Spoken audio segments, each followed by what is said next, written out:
Jam di studio kami menunjukkan tepat pukul 16 waktu Indonesia Barat. 3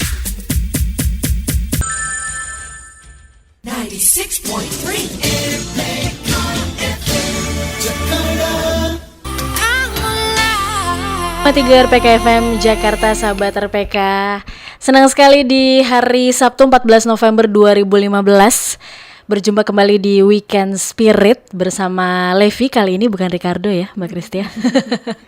Dan pasti sahabat RPK kalau hari Sabtu tuh selalu menunggu-nunggu suaranya Mbak Kristi ya. Aduh, kayaknya jadi makin semangat gitu dengar suaranya Mbak Kristi ya. Dan siang hari ini sahabat RPK sampai nanti pukul 5 sore. Udah sore kali ya Mbak, jam 4 ya? Udah sore ya. Mbak Kristi gak sendirian karena Mbak Kristi sudah membawa satu sahabat kali ya Mbak bilangnya ya Mbak ya. Satu sahabat yang sebenarnya sih kemarin dijanjikan untuk sahabat RPK itu karena Ricardo yang minta ya Mbak Kristi. Ya, tapi orangnya lagi nggak ada nih sahabat RPK, malah nggak ada, nggak apa-apa ya. Yang jelas kita di sini semuanya akan ngobrol-ngobrol dan saling kasih semangat ya Mbak ya, di Weekend Spirit di Weekend Spirit ini. Dan dengan satu sahabat dari Mbak Kristi ada Bung Valentino, benar ya Bung Valentino ya Mbak Kristi ya. Iya betul. Selamat sore Bung. Selamat sore. Apa kabar? Kabar baik. Kabar baik ya. Kesan pertama ngelihat Bung Valen orangnya cool. Wow. Orangnya cool ya sahabat RPK, tapi nggak tahu sih aku bener apa enggak ya. Terus kesan keduanya orangnya sepertinya lucu. Bener nggak Mbak Kristi? Ya kadang-kadang iya, kadang-kadang ya misterius. Misterius ya. Iya betul. Oke, sahabat RPK, mungkin sahabat RPK penasaran hari ini kita mau ngobrolin apa ya Mbak Kristi ya? Ngomongin apa sih kira-kira Mbak Kristi hari ini Mbak Kristi? Iya seperti biasa setiap awal sebelum pagi-pagi tuh saya sering selalu posting di Facebook tentang tema kali ini. Saya cuman mau cerita atau bicara tentang kemandirian sebagai seorang IPS, insan pasca stroke, untuk ya menjalani hidup. Karena kan kalau tanpa kita mandiri, kita memang nggak bisa apa-apa. Ya sama seperti pertama kali aku kena stroke itu, saya kan nggak bisa apa-apa, bicara aja nggak bisa. Terus belajar bicara, belajar makan minum, belajar berjalan, belajar membaca, belajar menulis, belajar berhitung dari nol. Dan akhirnya 6 bulan kemudian saya bisa kerja lagi. Tapi kan belum mandiri. Saya harus dipegangin untuk berjalan. Sampai ya tetap kan bekerja, berjalan, terus selalu latihan kan. Latihan itu salah satu usaha saya untuk mandiri, walaupun tidak gampang. Apalagi setelah papa meninggal, papa nggak ada, saya harus saya dituntut untuk benar-benar full mandiri, karena ibu nggak bisa untuk saya berpegangan karena beliau sendiri fisiknya melemah. Jadi saya ada Valentino atau teman siapapun itu kan mereka juga punya kegiatan, jadi nggak mungkin untuk ngikutin kehidupan saya, kecuali dulu papa saya kan dari bangun tidur sampai tidur lagi ada papa. Jadi saya benar-benar dituntut untuk mandiri. Pun tidak segampang itu. Sampai sekarang pun saya bisa selalu minta bantuan pembantu saya atau anak saya atau ibu saya untuk ganti baju. Karena saya nggak bisa pakai kaos sendiri. Ya serius. Jadi nggak gampang. Walaupun saya berusaha, karena tangan saya satu tangan nggak bisa dipakai. Jadi itu saya tahu itu tidak gampang, tapi gimana caranya supaya kita tetap bisa mandiri 100%. Ya gitu sih. Jadi hari ini sahabat RPK tentang kemandirian ya. Kemandirian khususnya Mbak Kristi mau berbagi pengalaman kemandiriannya yang bisa dibilang semuanya mulai dari awal ya Mbak Kristi ya. Sejak dari TK. Ya, sejak Mbak Kristi terkena stroke gitu, sahabat RPK, benar-benar semuanya mulai dari awal. Iya, betul. Gitu. Itu sedikit ulasan ya, kira-kira apa sih yang akan kita obrolin hari ini. Nah, untuk Bung Valentino sebagai sahabatnya Mbak Kristi, tanya-tanya dulu ya Bung ya. Udah berapa lama sih Bung kenal sama Mbak Kristi? Pertama kali kenal di mana, kapan, tahun berapa? Loh. Coba diceritakan. Ini tadi sempat ngelucu juga sahabat RPK, katanya sejak Adam dan Hawa udah kenal sama Mbak Kristi. Gimana Bung, ceritain Bung? Dimana-mana orang kepo semua. Kebetulan sama almarhum ayah beliau, kita sama-sama aktivis di gereja, ya. Oke. Aktivis di gereja. Jadi awal perkenalan tentu saja juga dari media sosial juga sebenarnya sih. Iya. Gitu. Kemudian lebih banyak sharing sama ayahnya sebenarnya tentang pelayanan. Nah, kemudian mengenal Kristi itu kurang lebih 10 tahun lebih kali ya. Iya, 10 tahun lebih. Saat itu Masih sehat. orangnya lagi kalau saya bilang agak superwoman ya. Jadi dia nggak kenal yang namanya capek gitu. Kalau Bapak Ibu tahu beberapa bangunan di Jakarta, saya nggak bisa bilang jenis namanya, tapi beliau ini bekerja di lapangan luar biasa. Bahkan kita terheran-heran, bahkan sebagai laki-laki saja saya berpikir apa sih sebenarnya makanan apa sih dia gitu.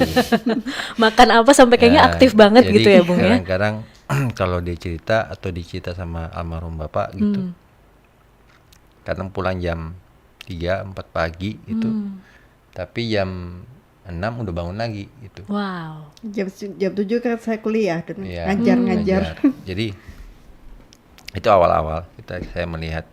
Kemudian lebih kenal lebih dalam lagi, kita banyak sharing ya, banyak karena bidangnya dia saya nggak tahu sama sekali gitu.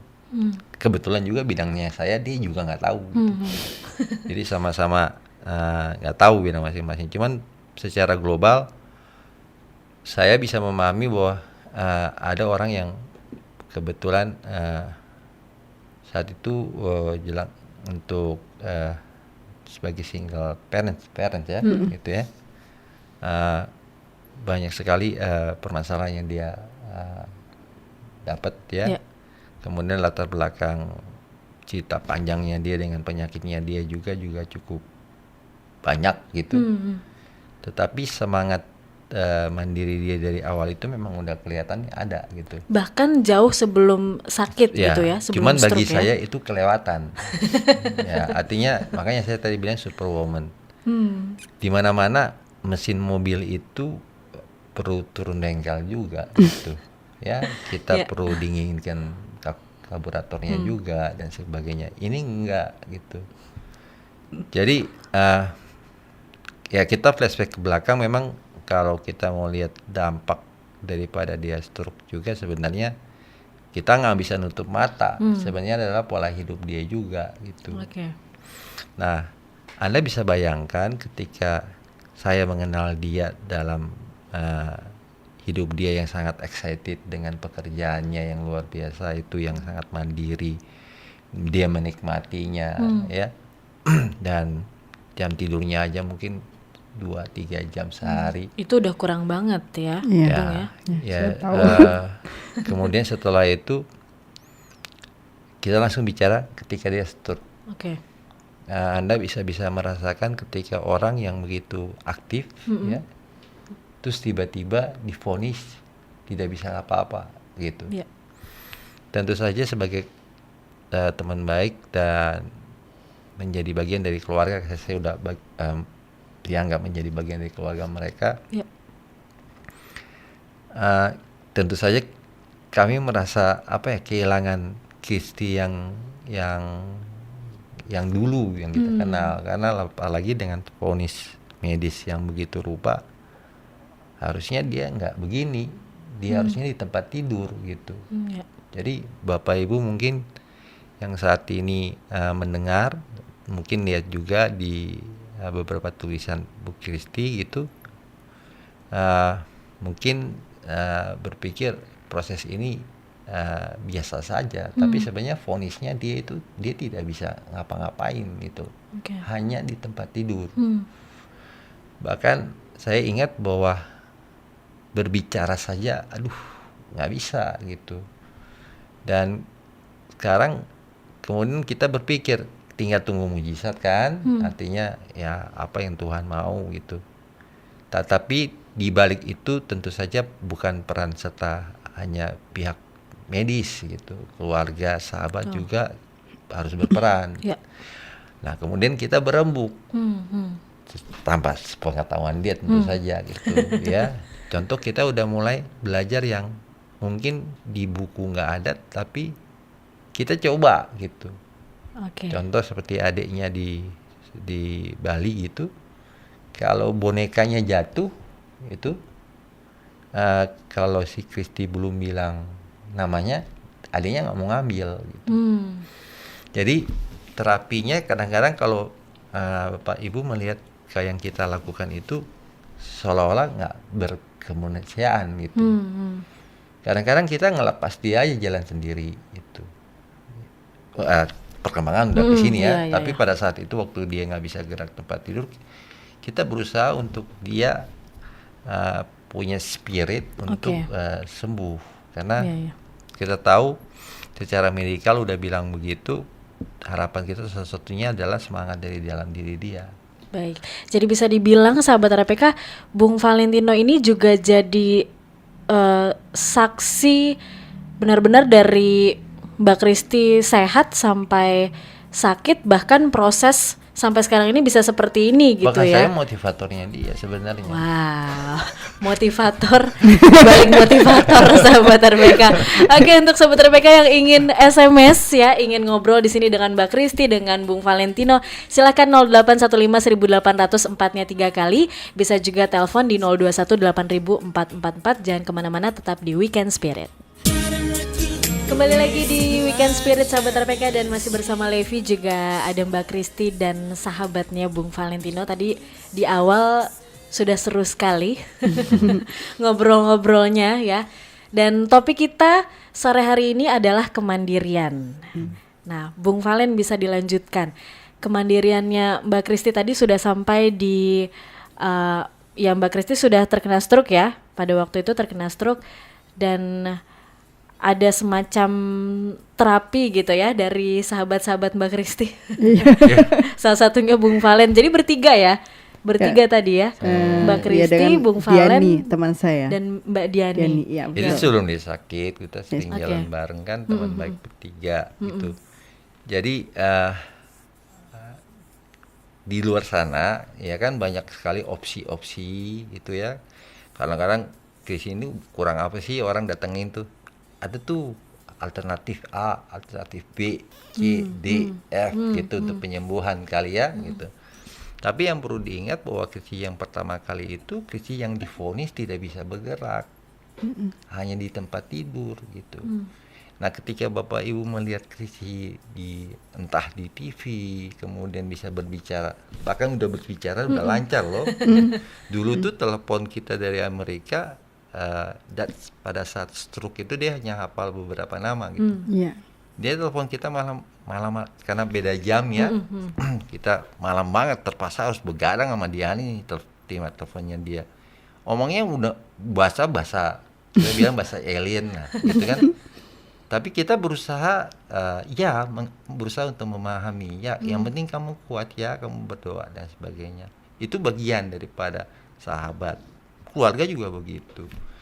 Jadi kemudian ketika dia divonis seperti itu kan kasihan kan. Kita melihat dia yang begitu dulu aktif segala macam, dan saya tidak harus berbicara banyak problem yang dia pikirkan ya. Saya nggak terlalu harus bongkar sampai di situ. Tapi kita tahu gitu bahwa ini adalah akumulasi dari semua. Bandel juga, akumulasi dari bandel juga gitu. Karena jujur aja karena dia juga kan punya historical untuk penyakit darah tinggi, itu kan obatnya harus diminum seumur hidup gitu. nggak pernah mau minum gitu, nggak pernah, jarang lah gitu. Jadi bandelnya akumulasi juga. Nah sekarang kita berbicara ketika dia divonis tidak bisa bergerak, kok dia bisa gitu. Nah spirit dari dalam dia ini yang saya bilang selalu, Kristi ini hebatnya itu dia bisa ngumpulin energi positifnya. Oke. Nah energi positifnya itu dibangun dari mana? Dari keluarga, dari teman, ya sahabat gitu. Kadang-kadang kalau kita sebenarnya bagian dari terapis sebenarnya.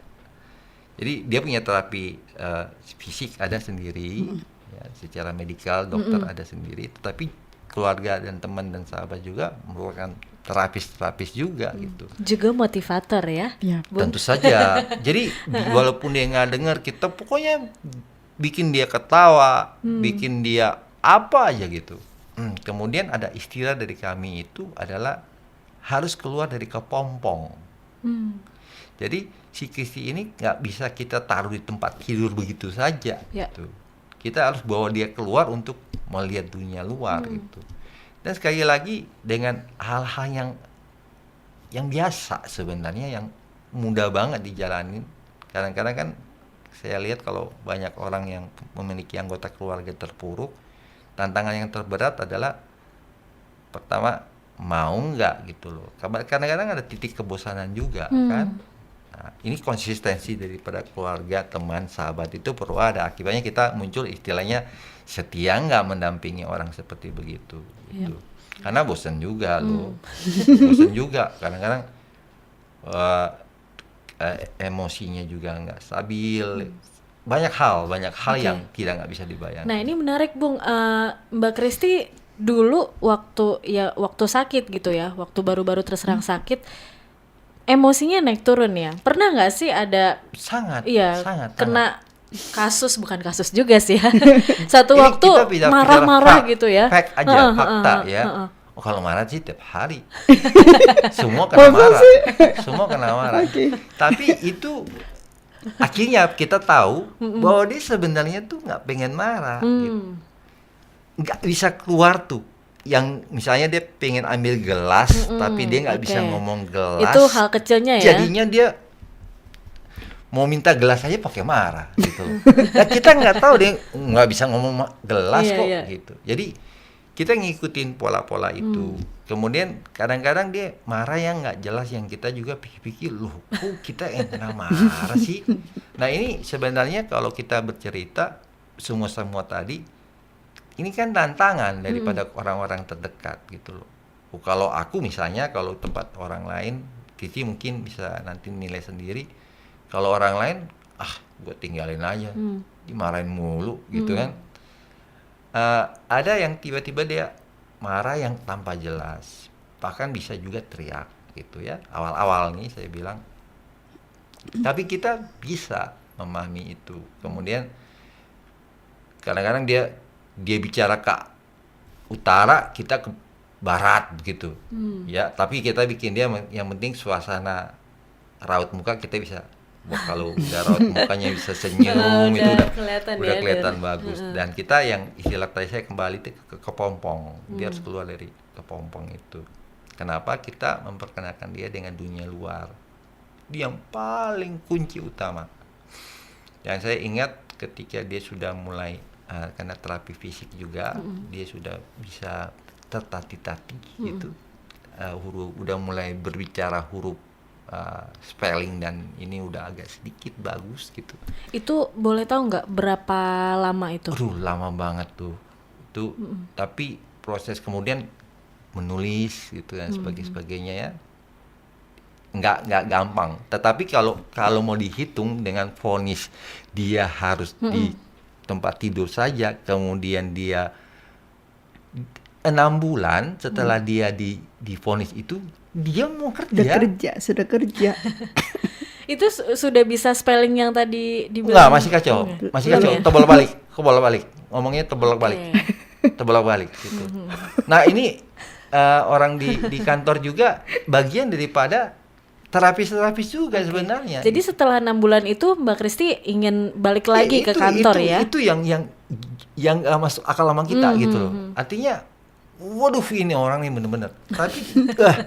Tapi itu ya prosesnya. Tapi bisa kan? Tapi bisa dia membuktikan itu. Itu kemandirian yang dia. Makanya saya bilang betul orang yang mau sembuh itu dukungan dari keluarga. Tapi yang utama ketika dia betul-betul mengumpulkan energi positif yang tadi ya, yang Bung bilang diciptakan tadi ya. itu menjadi satu semangat kemandirian.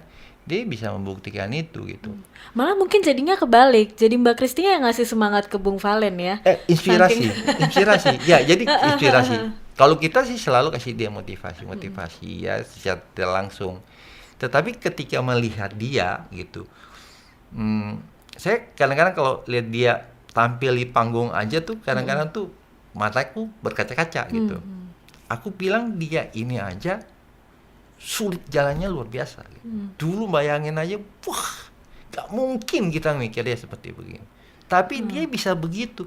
Kalau aku yang punya persoalannya cuma sedikit doang, terus nangis darah gitu loh, aku jauh banget gitu, nggak ada apa-apanya sama dia gitu. Itu yang kadang-kadang bikin kita jadi, oh iya ya, ya harusnya lebih kuat lagi gitu loh.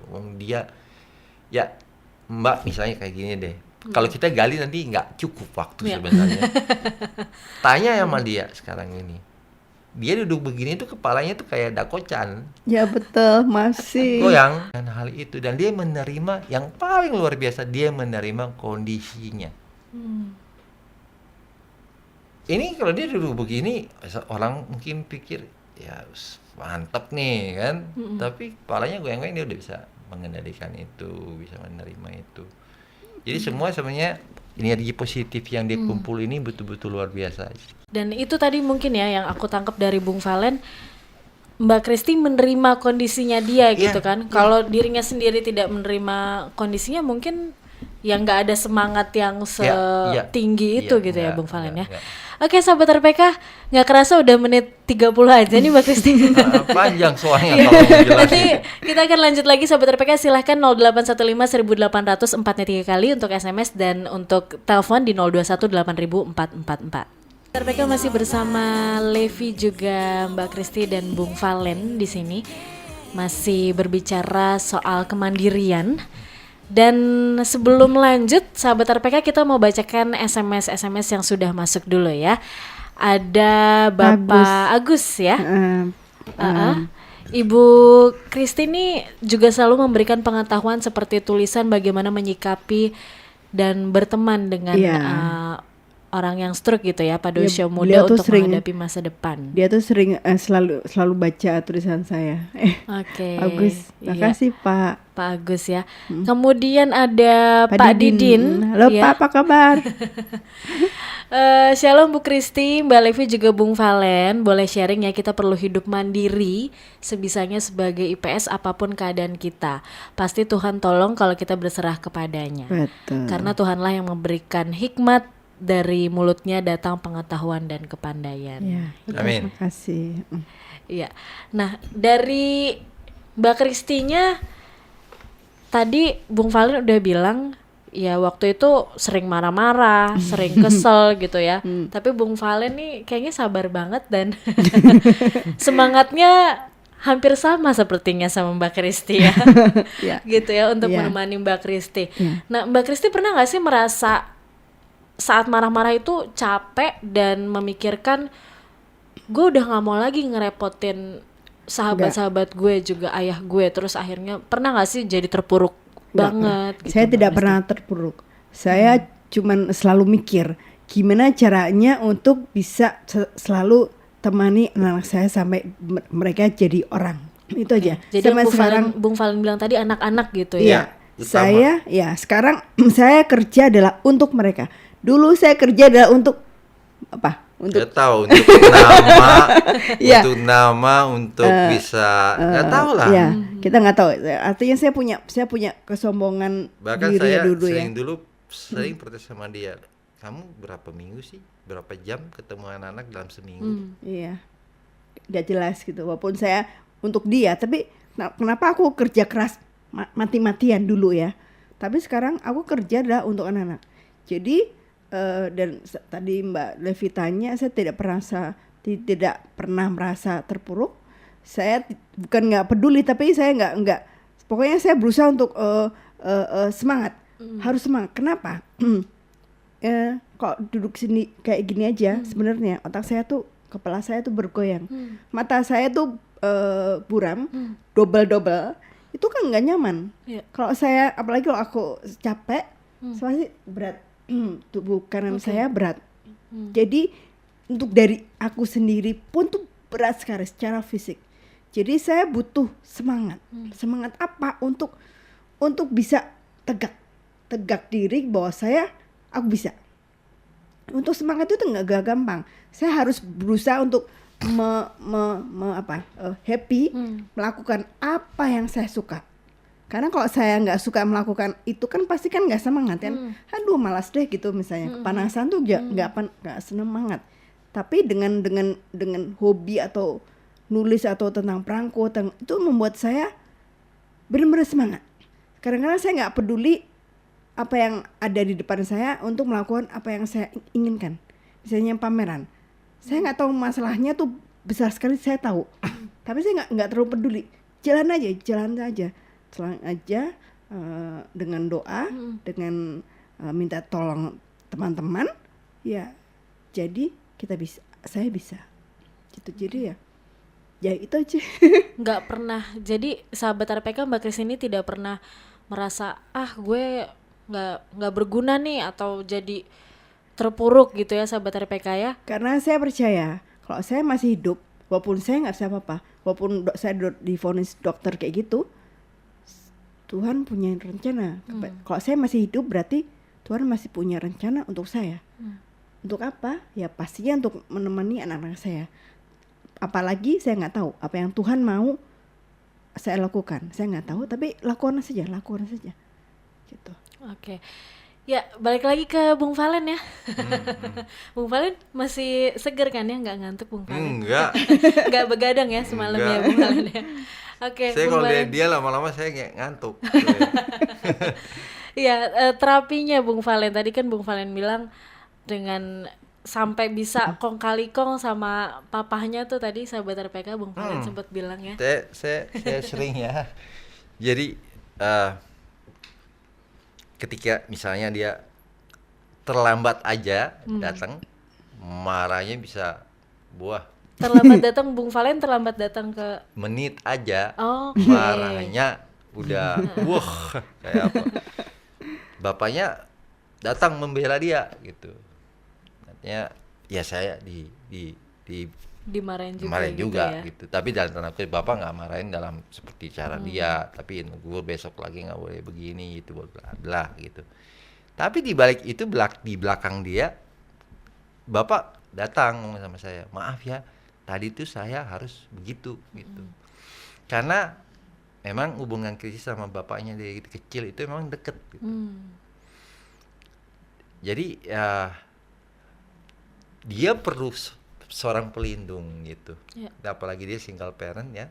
Tentu saja bapaknya yang dekat notabene dari kecil sama dia menjadi satu-satunya orang manusia. Artinya bagi ukuran dia yang dia sangat tergantung.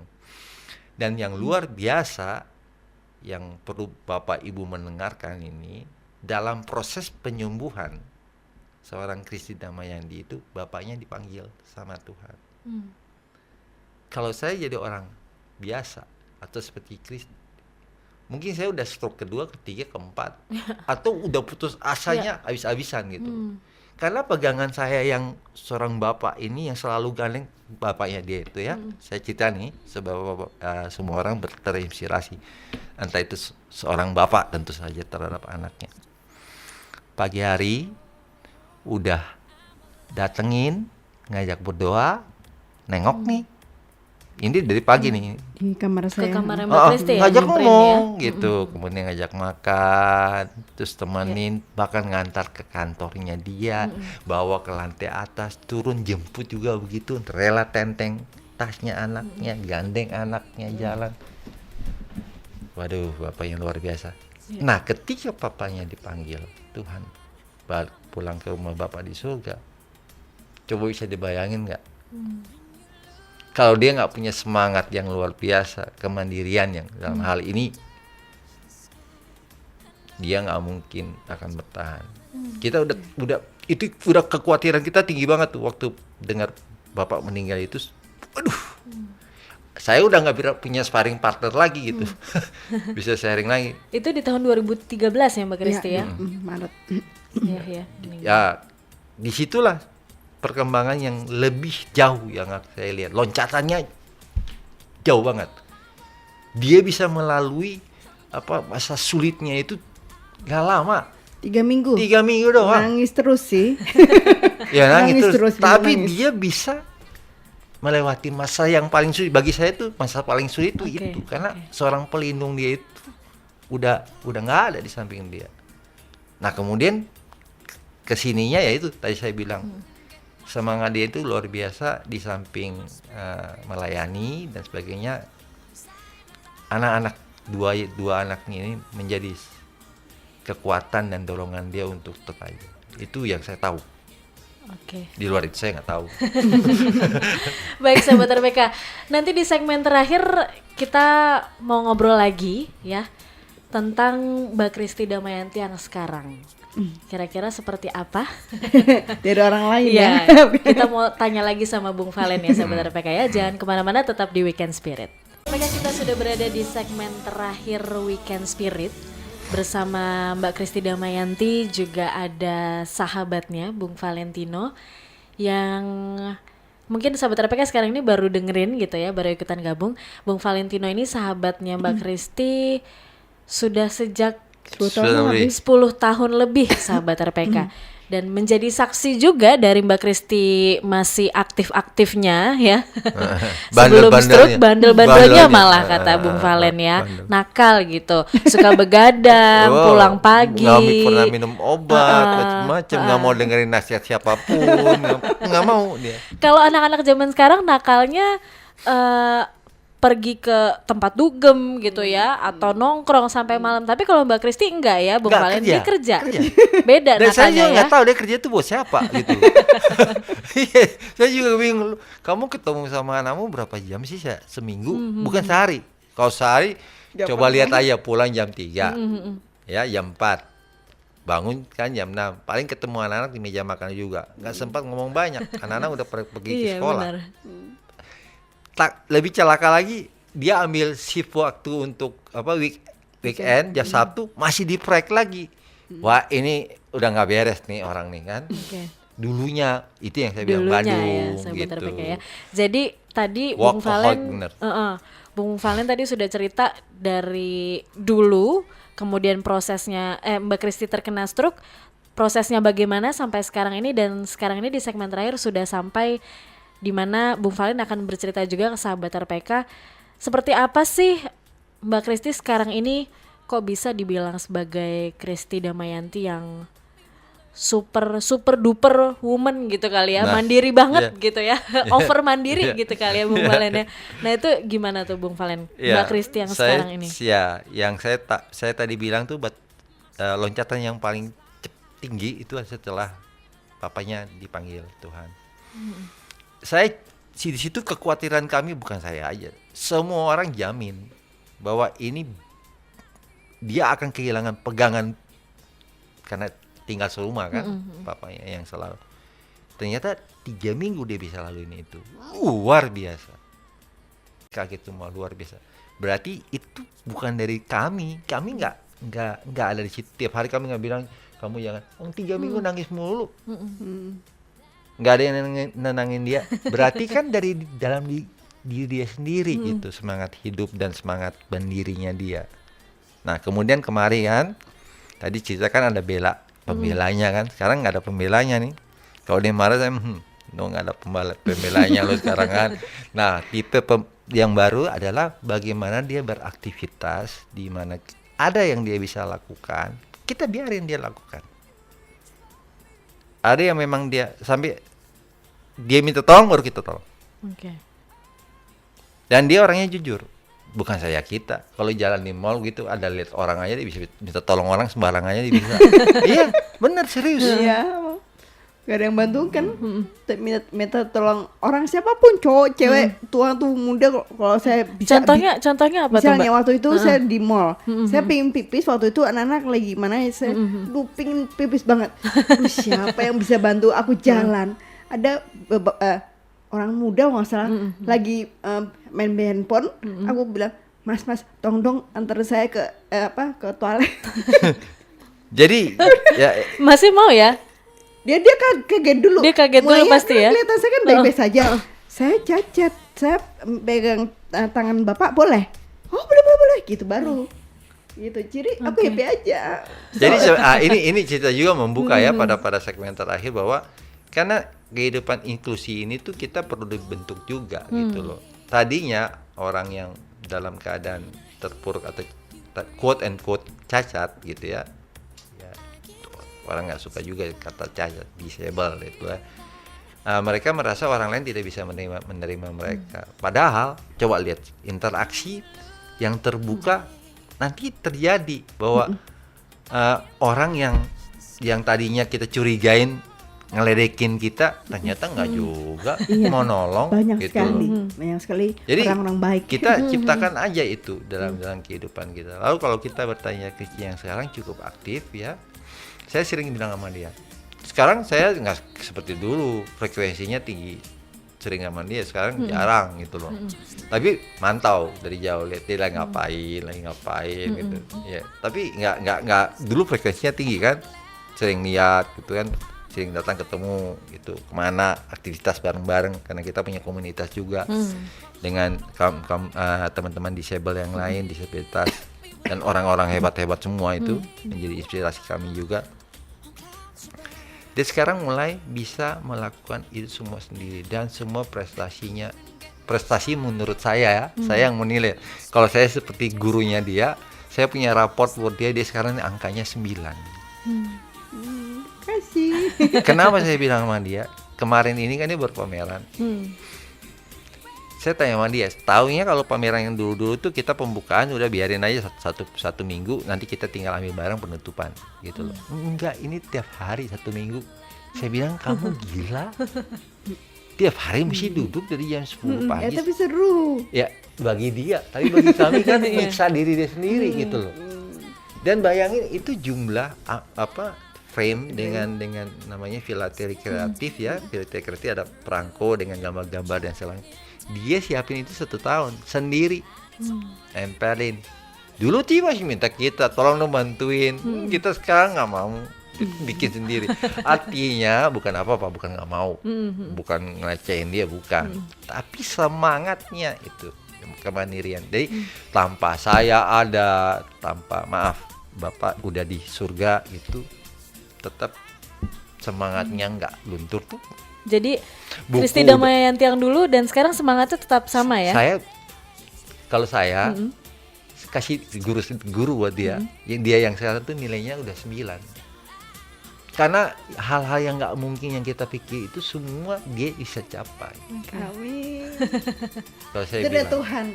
Tuhan temenin aku terus.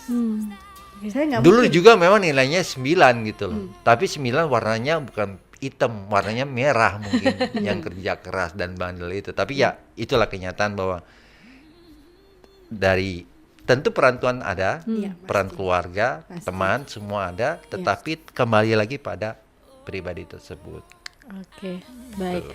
Nah, yang terakhir Mbak Kristi. Iya. Bagaimana Mbak Kristi bisa memotivasi nih sahabat RPK yang saat ini merasa kayaknya gue nggak bisa deh mandiri gitu ya, udah nggak semangat duluan gitu Mbak Kristi. Itu yang saya selalu bilang, saya aja bisa, semua pasti bisa, karena kalau kita masih ada di dunia, Tuhan masih punya rencana. Yang jelas kita harus semangat, berusaha sambil berdoa, percaya dan tetap bersyukur apa yang Tuhan berikan pada kita.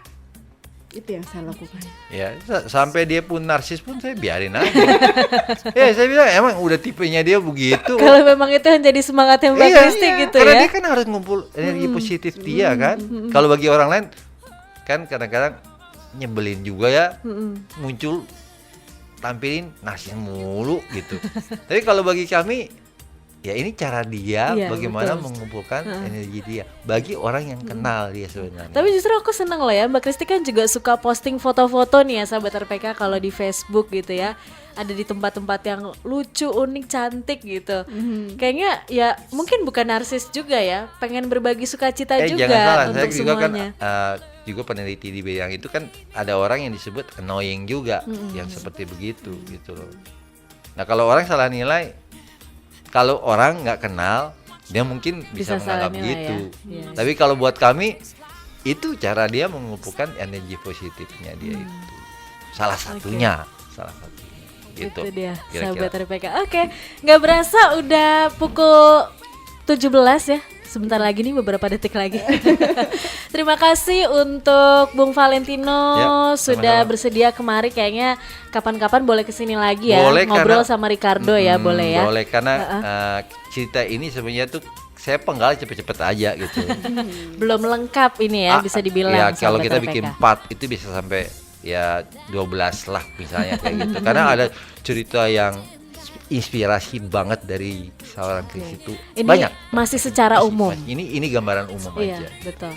Terima kasih juga untuk sahabat RPK yang sudah mendengarkan program Weekend Spirit, dan harapannya semoga setiap hari ya, bukan cuma hari Sabtu atau Minggu aja, tapi setiap hari bisa semangat terus menjalani hidup gitu ya. Dan semoga juga Mbak Kristi dan semuanya, kita semua bisa saling kasih semangat sama-sama. Andalin ya. Tuhan yang penting. Ya, Betul, mengandalkan Tuhan yang paling utama. Oke, akhir kata saya Levi, ada Kristi. Mbak Kristi, dan Saya Valentino. harus pamit sahabat RPK. Bye-bye, have a nice day.